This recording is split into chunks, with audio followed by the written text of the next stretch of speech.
Hi everybody, I'm BJ from the Maine State Library, and tonight I'm going to talk about citing your sources.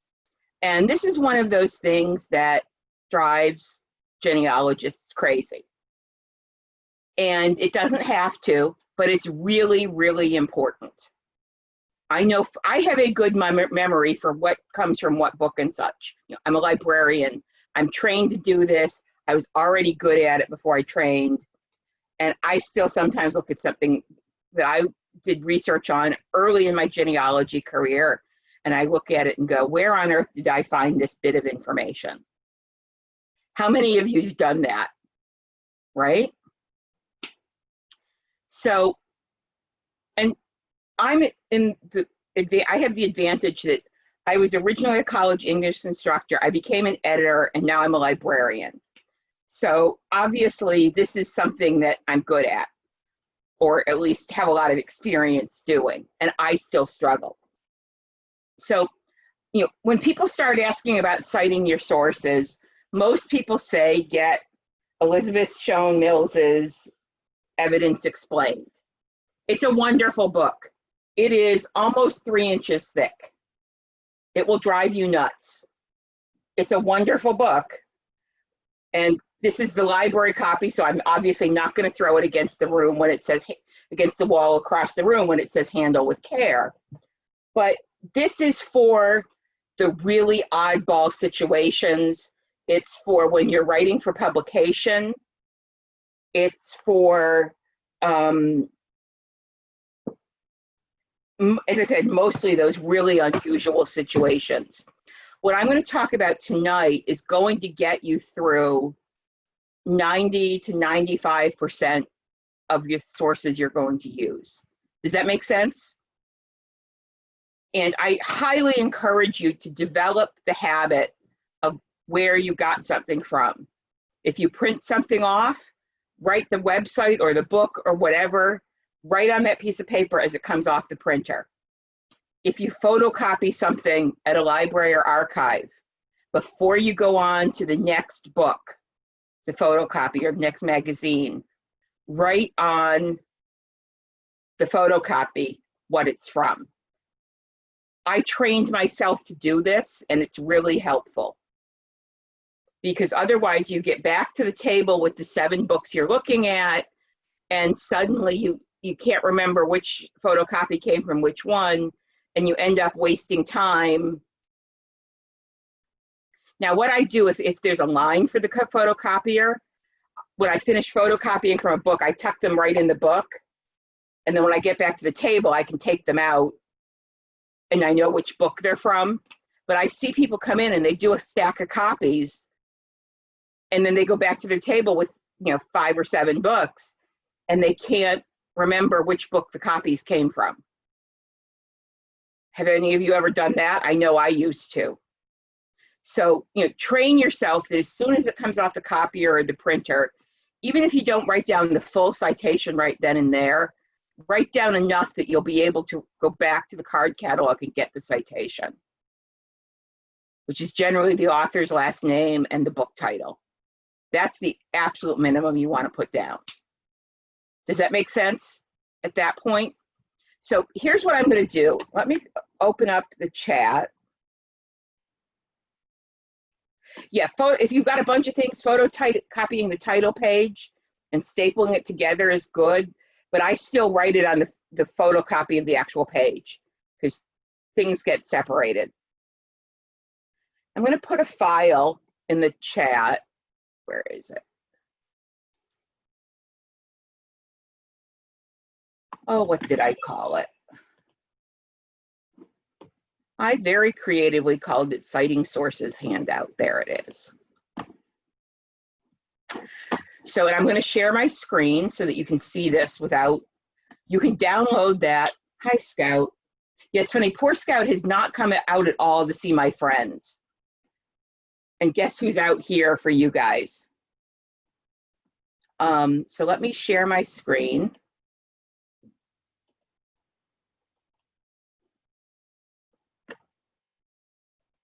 Okay, so the basic idea of all of this is you want enough information about a source that either you or someone else can find that source again. And so I have a two-pronged system. I use one for published books, and I use a slightly different system when I'm working with original records, okay? So for books, I use a modified Chicago Manual of Style. I put the author's name, last name first, the year something is published, the title, the page number I found something on, the city where it was published, and the publisher name. And let me explain why I do these different parts. Obviously, the author is who wrote the book, or the editor, you know, the person sort of responsible for what content is. The year is helpful for a couple reasons. One is it lets you sort of guesstimate, you know, if maybe it's not that important on a family history, but if you're looking at a DNA book or a book on how to use Google for genealogists, the year matters. You don't want a 2003 book on using Google for genealogy. Does that make sense? Because Google's changed a lot in the last 17 years. Again, title's obvious, page number. You may have a family history that's as thick as Evidence Explained. And if you don't have a page number, and those older family histories don't have an index, you're not going to have an easy time finding that again. And the reason for the publisher and the place of publication is sometimes books either get reprinted many, many times. Think about, for example, one of Shakespeare's plays. If you're citing The Tempest in something, you want to make sure that you're citing a specific example of that so somebody can get back to the same one. Or the other interesting thing is it's less common now, but several decades ago, it was not at all unusual for a book to be published in English in the United States with one title and in the UK with a different title. And so this can help you figure out, you know, if somebody's quoting something and it's a British publisher, maybe the edition you have that's the American edition is slightly different, because that also happened, where you got the same book with slightly different contents. I note an example, one of Ian Rankin's fairly recent John Rebus mysteries in the UK was published as Flesh Market Close, and in Northern England and in Scotland, a close is sort of a alley into an apartment building. Whereas here in the US, they published it as Flesh Market Alley, and they changed a whole bunch of references within the book. And so you'd want to be clear which version you are quoting. Does that make sense?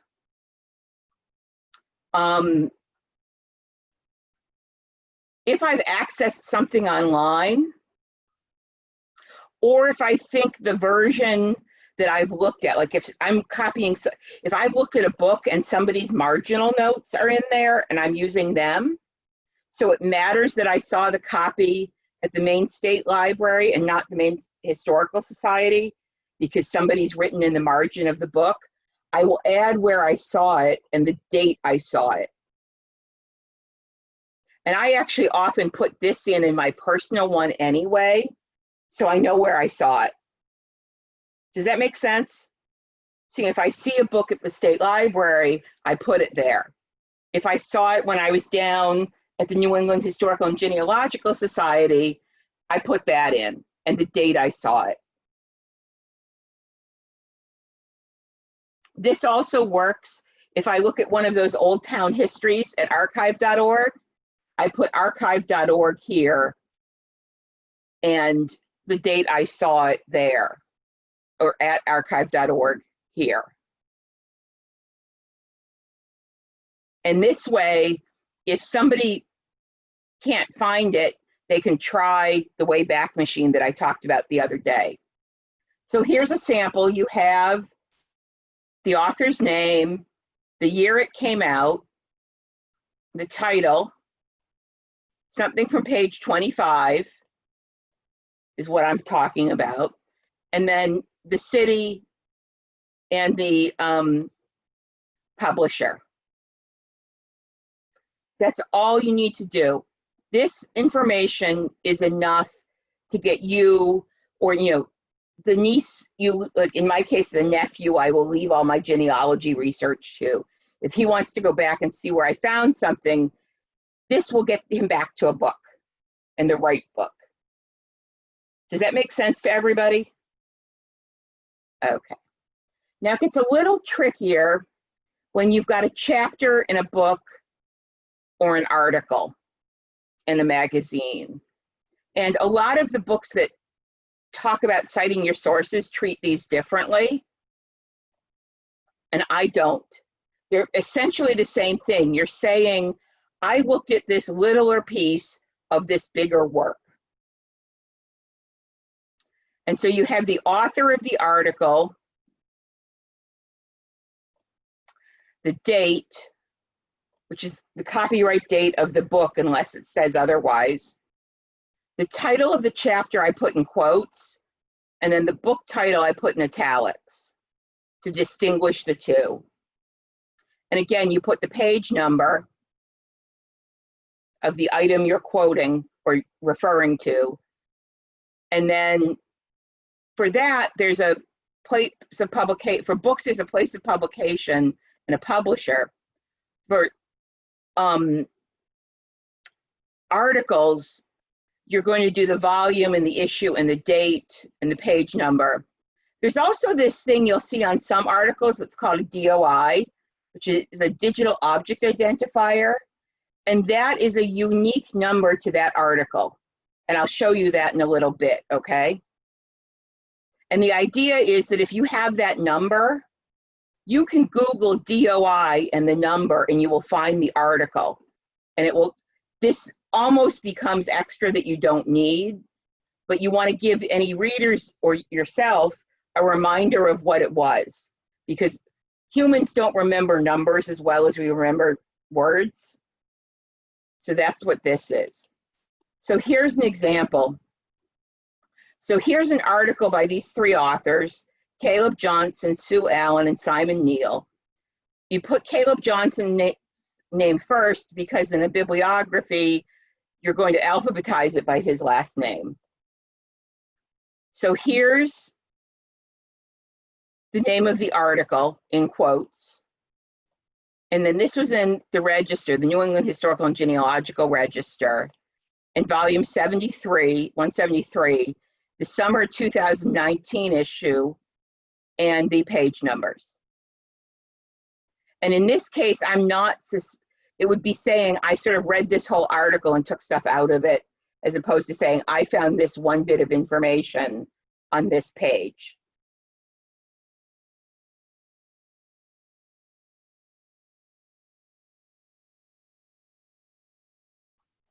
And again, if you view something online, you put in what website you saw it at and the date you saw it.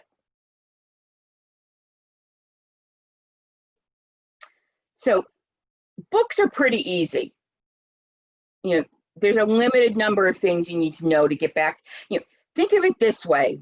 Pretend you're Hansel and Gretel and you're leaving a trail of breadcrumbs. And each of these pieces of information is a breadcrumb to your reader or to your future self 7.3 years from now to go back and find that piece of information again.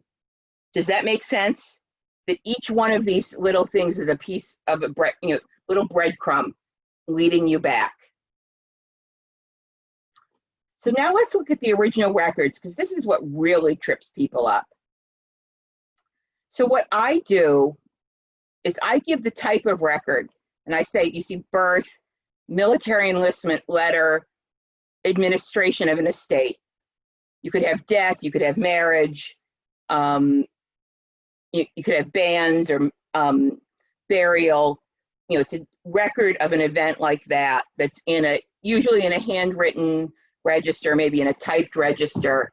Obviously, if you're quoting a book, like a book of published vital records, and you've seen the published vital records, but not the original record, you cite the published records. You cite what you actually saw, not the original record.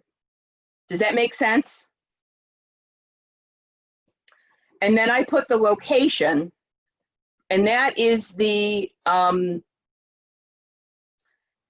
you're looking in this case at the level that had jurisdiction. So in Maine and Massachusetts, births are registered at this town level.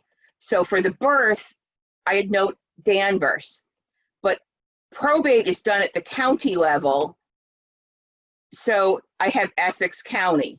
Even though he lived in Danvers, that's not relevant. The record isn't in Danvers, it's at the Essex County Courthouse. Everyone get that distinction?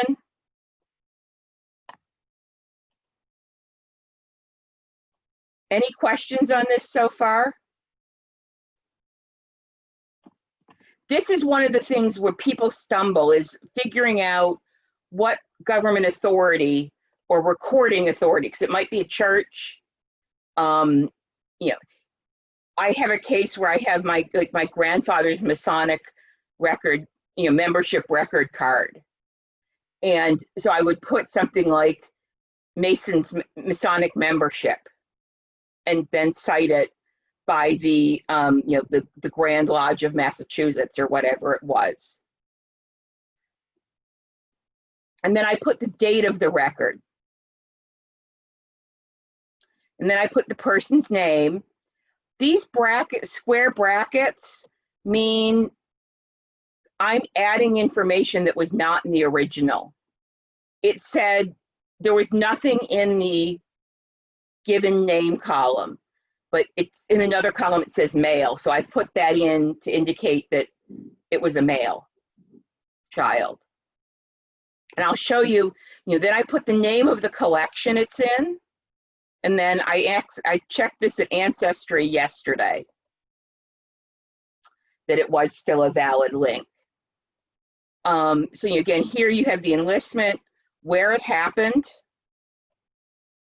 when it happened, who it happened to, and then if there's any kind, like, there's not really any number, there's just a list of people born in Danvers that year.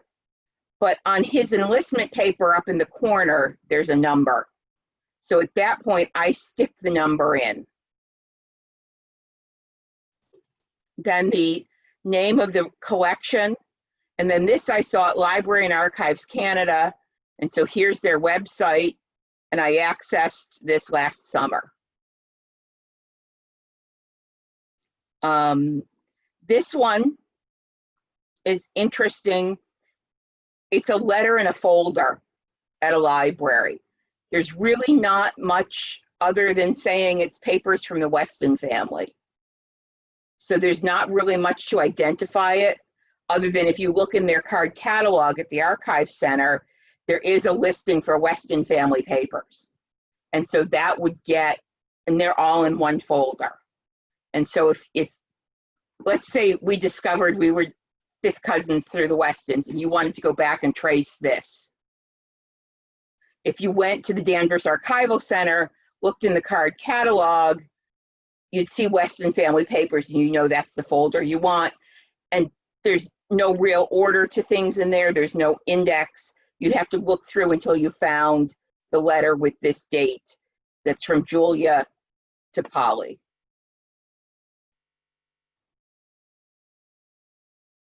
Yeah, no, there was no, there may have been an item number for the folder, but I think the folders actually are just, at least at many places I've been, if they have a family folder, they're just alphabetical by the surname.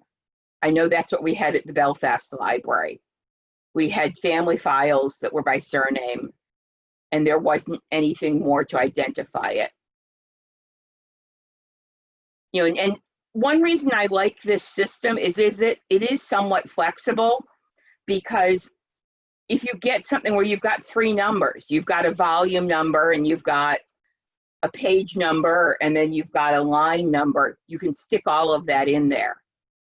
all I would say is be consistent. I tend to go from the biggest item down to the smallest, but I know people who start with like the line number and then the page and then the volume. I prefer to go volume, page, line, because the first thing you're going to look for is the volume. And so that's what you want to see. I want to see first, because that's what I'm going to need to pull it off the shelf. And then the next thing I want is the page number and then the line number. But on all of this, I don't want to say it doesn't matter at all what you do, but as long as you get enough to identify the particular item you're looking at and to get back to it easily, and you're consistent in your citations so that you have them. I mean, you could do this and decide that you actually want the person type of record and then the person's name, then the location, then the date, then the location, because that works for your brain. Or maybe you want to put the person's name first. I like the type of record first, but that's my bias. But as long as you choose a format and you do it the same way every time, you're golden. I know this is not what your high school English teacher told you. Trust me, I spent 5 years teaching college writing and having to have people unlearn everything their high school English teachers taught them. And if any of you are retired high school English teachers, I apologize, but I did teach the college students something different than what you had. And again here, on this administration, there was a case number, so I put that in there. And the date, I usually, on will, I do the date of the will or the date the estate was given administration, even if the inventory, whereas if I'm citing an inventory, I give the inventory date. Is this clear to everybody? How this would be enough on any of these to get you back to, say you're looking at something I wrote, this would get you back to this record for my grandfather enlisting in the Canadian Expeditionary Force. And it would get you back to the same, I was going to say piece of paper, but it gets you back to the same scan of the piece of paper that I looked at. Now, what happens if you have things that aren't like publicly accessible? Well, you can do those. So in this case, I picked on poor Kim. She works at the State Library as well. And those of you who come to some of the meetings in person have met her. So I do it this way, although I would still alphabetize it by C. You can do Clark Kimberly, interviewed by author, and the date. Or phone, and I tend to distinguish between a phone interview and interviewed by author is in person. Scout, please don't bite me while I'm talking. I know you're waiting for your supper. You can cite an email. Here's a Facebook entry. The National Records of Scotland, which is their national archives, posted the birth entry for the singer Sir Harry Lauder on Facebook last August. And so what I did is, here's who posted it. Here's what they posted. It's on Facebook, the date and the time. That could get a person back to where you saw that.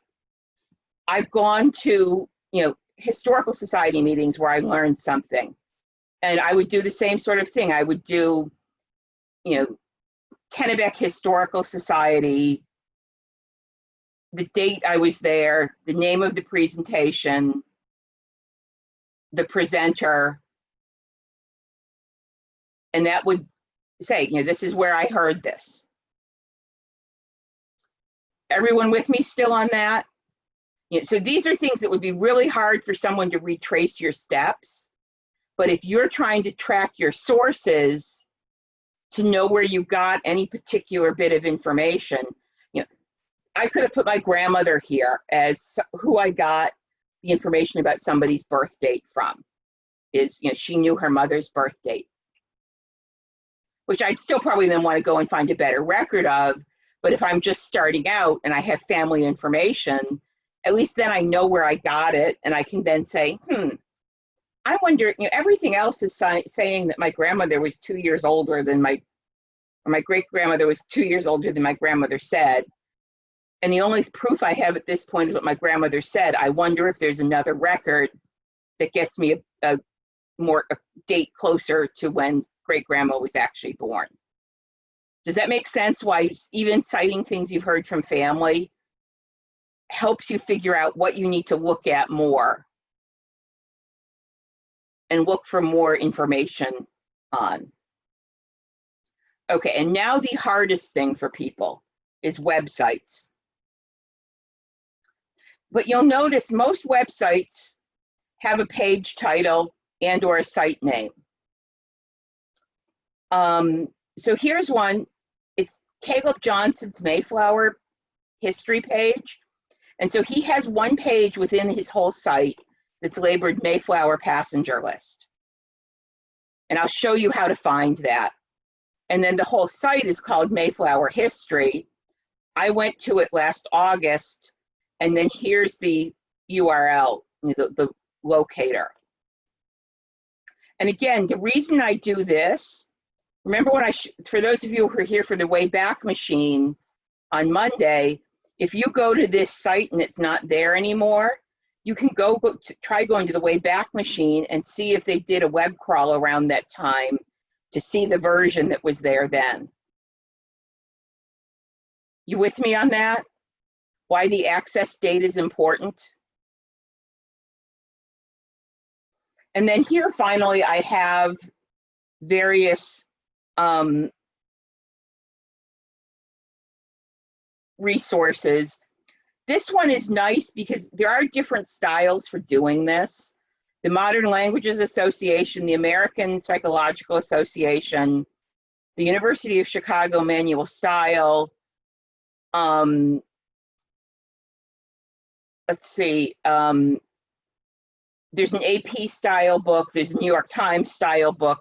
This book sort of goes through a bunch of them.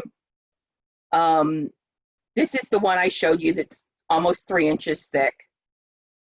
This is Purdue University's online writing. They've got really good current information. So that's especially helpful for websites. The evidence explained is helpful. It's things, especially for things like, what do you do with a real microfilm?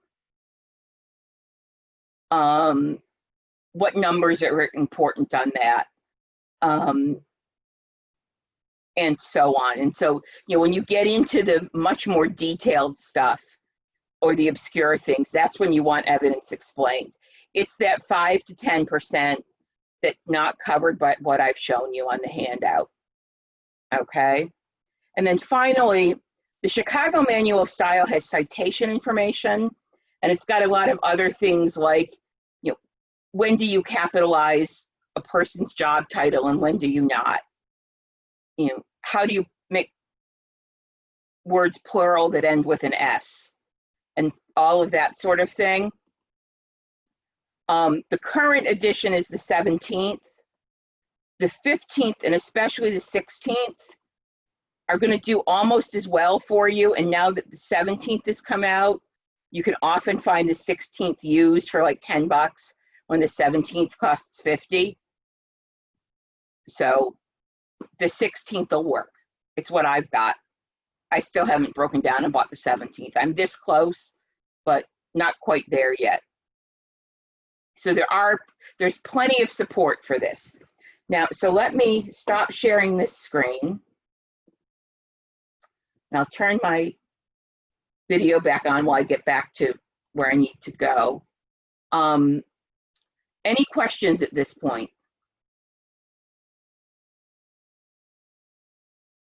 No? Okay.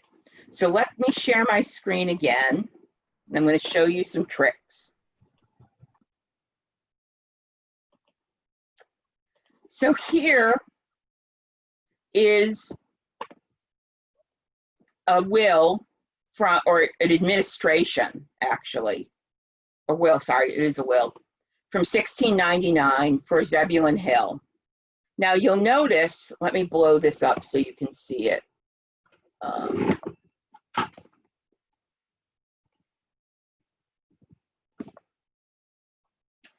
They actually, Ancestry gives you 2 citations on this. And notice that they give you, this is the book it's coming from, or the original source, and this is their way of making them the author. So, but if you're going in and citing this, that was handwritten in 1699, I would cite this and not Ancestry, and then put Ancestry at the end with today's date. You'll see here it's got the probate records, the volume, and the book. And so it has a date. And so with all of these, you will get enough numbers. You'll see up here at the top, there are 2 different page numbers. I'd probably put them both in unless I looked and realized, well, this looks on this one like it's got the 150 something. And here we've got the 150 something. And here we have the 2 numbers. So I think I'd probably on this one just put the number 156 because it's the one that's printed there. But you get a date here for the will over here. So, and it gives you between the page number and the date, once you have the volume number. And one of the things you can do if you want to double check the volume number, let's go back to page 1 here. And sometimes you'll have to go in a bit.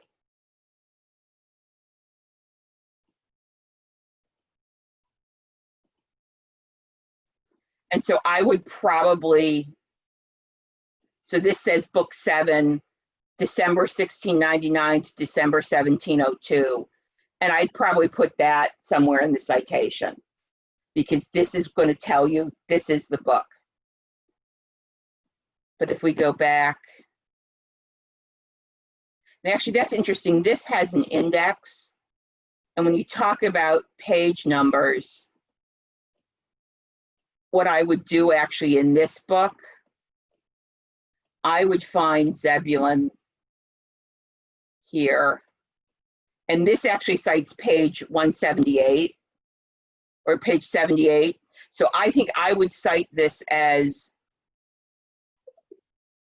page 78 and then put the square brackets in and say printed number 156. Because again, it's not going to hurt you to have that little extra bit. Does that make sense to everybody?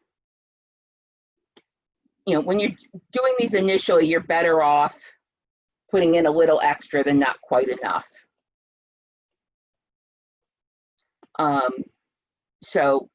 But you see here at the top of the page at Ancestry, generally what's here is what I use as the name of the data set, the database.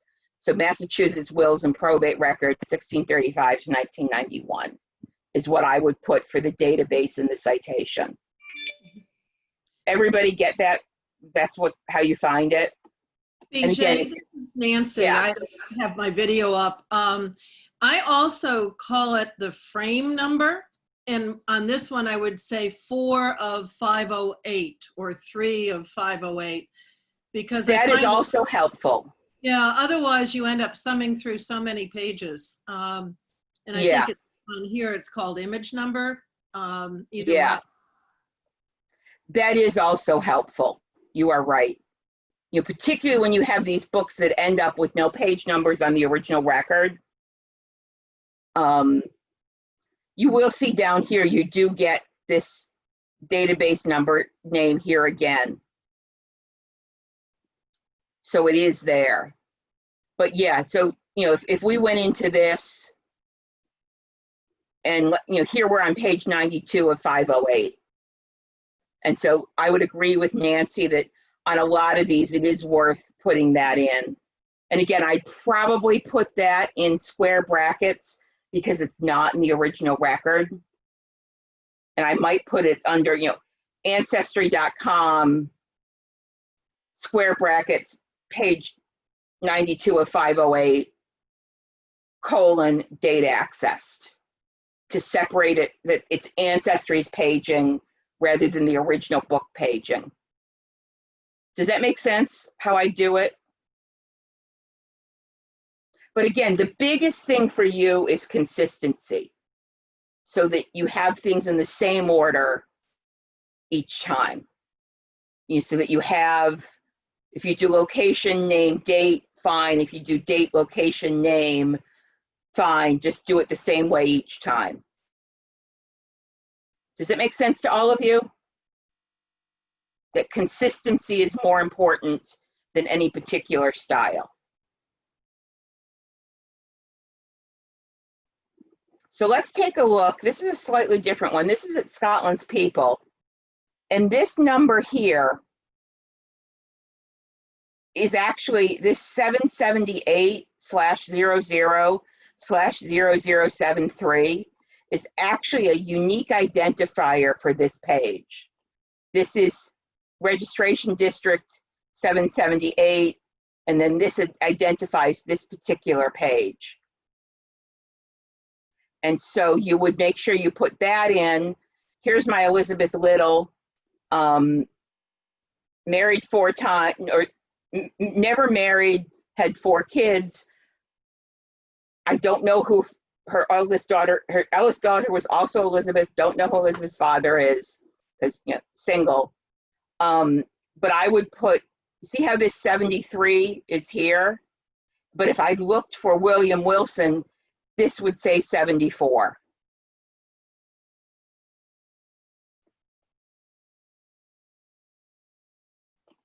So it's identifying this exact record. So they make it easy for you by putting this citation here. And actually, if you look, let me go into a saved search here.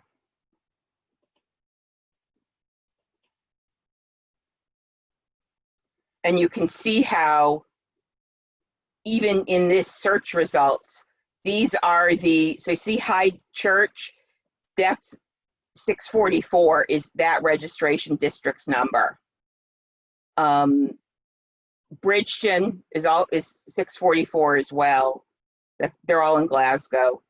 And then you get Bathgate is 662, and you go up here, and here's another Bathgate at 662.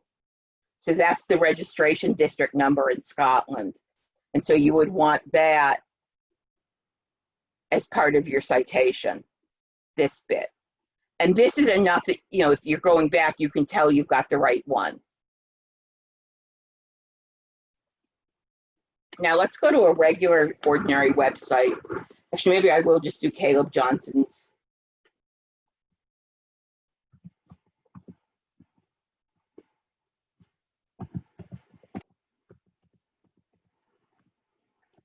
Oops.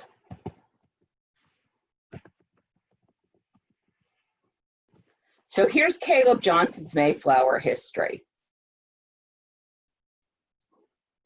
And this is the first page. And so you saw how I took Mayflower history, or you might want to do Caleb Johnson's. But in this case, when I did the citation, I put him as the author, and this is the website name. And then when I clicked through to Mayflower passenger list, see how that's now up here in the top corner on the tab?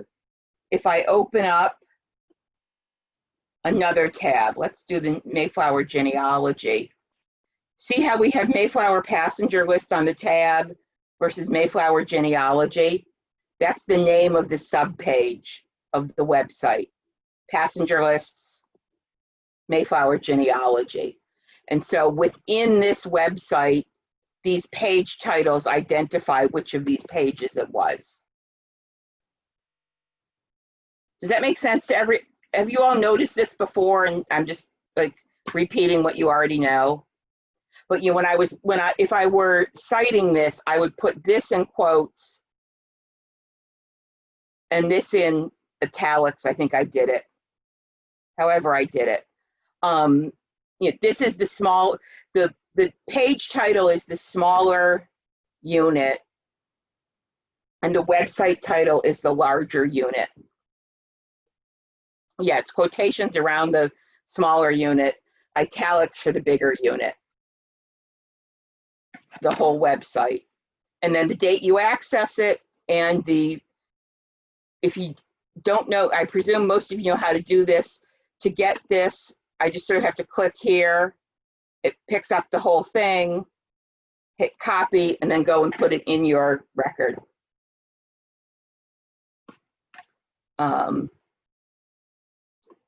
So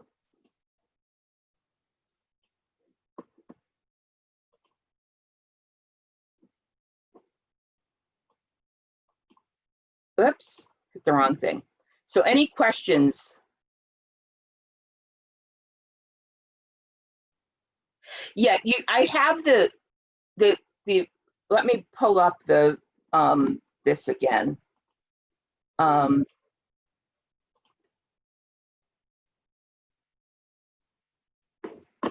Let me share my screen again. Good question, Karen. So see here, so for example, this is a letter that was at the Danvers Archival Center. And so that's the repository. But I wouldn't quote that as the source. I would quote the letter by Julia Horton as seen at the Danvers Archival Center. I was referring especially to when you're getting something from Ancestry, because I've seen, or some other online database where you're seeing it there, but it originally came from, for instance, the Maine State Archives or something like that. Yeah, you could put that in. So let's go, let me pull up a different example and I'll talk to that through.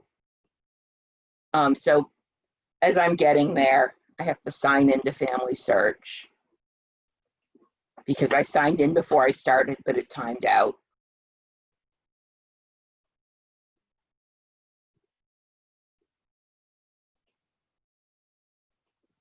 And sorry, I'm typing around Scout and it's not easy.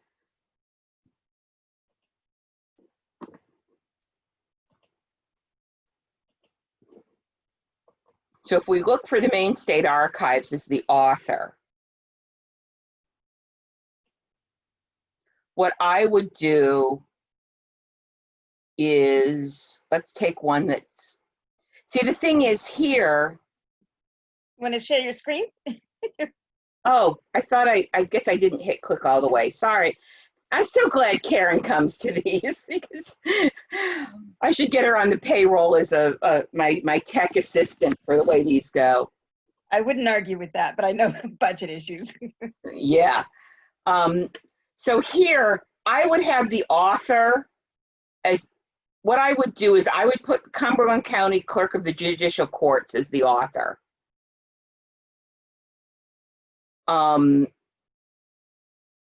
And then have the Maine State Archives as the repository, and then put familysearch.org at the end with the colon and the access date.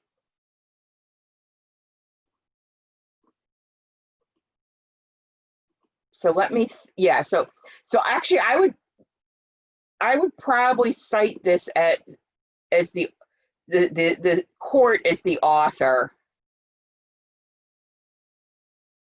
I'd probably put Clerk of the Judicial Court, period, Cumberland County, comma, Maine, period, as the location. And then the,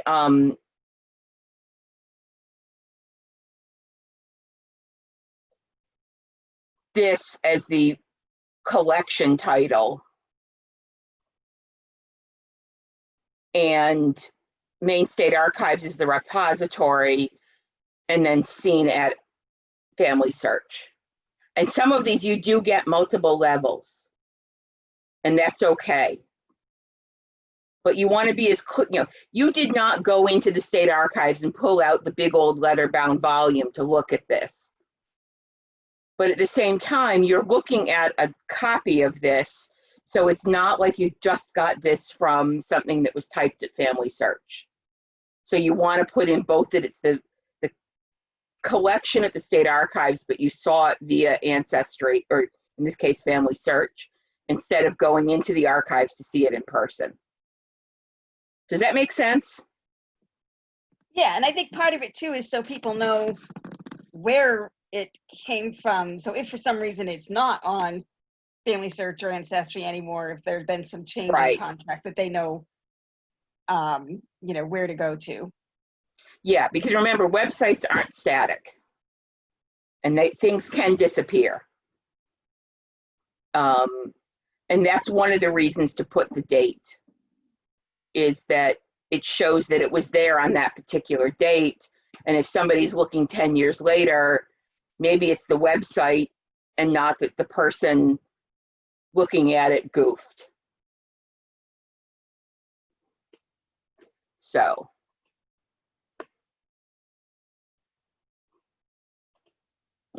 Excuse me. Any other questions here? But yeah, you would never cite the Maine State Library or the Maine State Archives, because unless we authored a pamphlet on something. Like the State Archives does have a web page that is a history of the court system in Maine. And in that case, you would say Maine State Archives was the author. But if you're looking at records, they're not the author of those records. In this case, it's the clerk of the judicial court and not the State Archives. The State Archives holds that record, but did not generate it. Does that make sense to everybody, that distinction? Yes. And I'm thinking actually some research that I saw that was shared with me. I remember seeing Maine State Archive or Maine State Library listed quite frequently and listed first. So I believe it was meant to be the author. And I'm wondering now, I'm thinking I have to go back and take a look at that. You want something, if you walk into the state library and say, I saw you cited in a paper, we're a big library. You need to give your reader more information than that. Because, we've got 2,200 square feet of genealogy books just in the open stacks and more downstairs. I need more help than it's somewhere in the state library to help you find that again. In a lot of this, there are two ways to look at this. And one is, it's like any sport, there are rules. And if you're playing by baseball rules and somebody else is playing by football rules, you're going to have a problem. Now, if one team is playing by Canadian football rules and one is playing by US football rules, close enough. Or college football versus professional football, or American League versus National League baseball. And the reason your high school English teacher was so picky if he or she tried to teach you this is they were trying to get everybody to play the same game, to get everybody to play by American League baseball rules. But it's just as legit, some people think, to play by National League rules. Now, I happen to be a Sox fan, and so to my mind, the AL rules are the way to go. But I have cousins who live in Canada, and they follow Canadian football. I have cousins who live in England and Scotland who think we're crazy for calling the game we call football when football is what we would call soccer.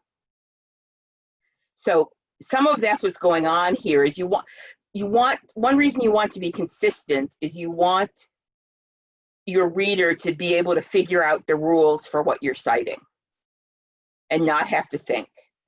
And the other part is it's courtesy of, I'm going to tell you where I found this, and I'm going to make it easy for you. I'm not going to tell you I just found it in some book at the state library. I'm going to tell you I found it in this particular book on this page. Does that make sense to everybody? Why you want to start looking at page numbers and case numbers and whatever else you have?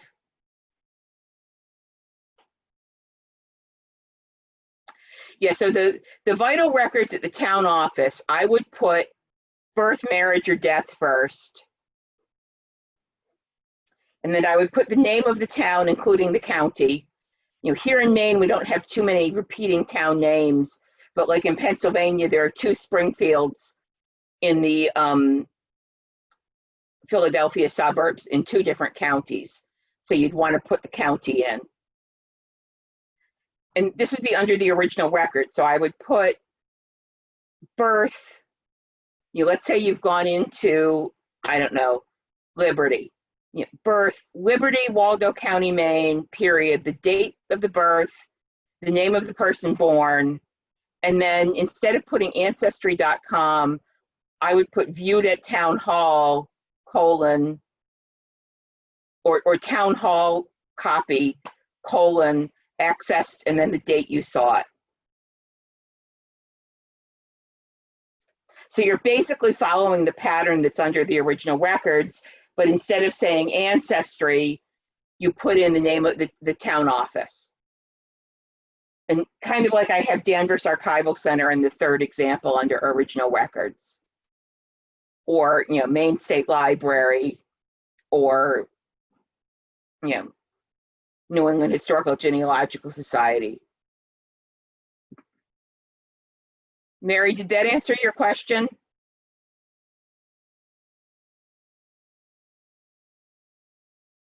Thank you, yes. Okay. Any other questions? And this is not easy all the time, but what I've shown you here really will get you through close to 90% of the things you're going to look at. As long as you're willing to sort of that's why I put the formula first under original records rather than the samples first. So you can sort of figure out what to plug in. And one reason for doing this at the time you look at the record is it's easier to remember what steps you followed at that point than trying to remember a week later when you've been to 2 other archives in the meantime. So, okay.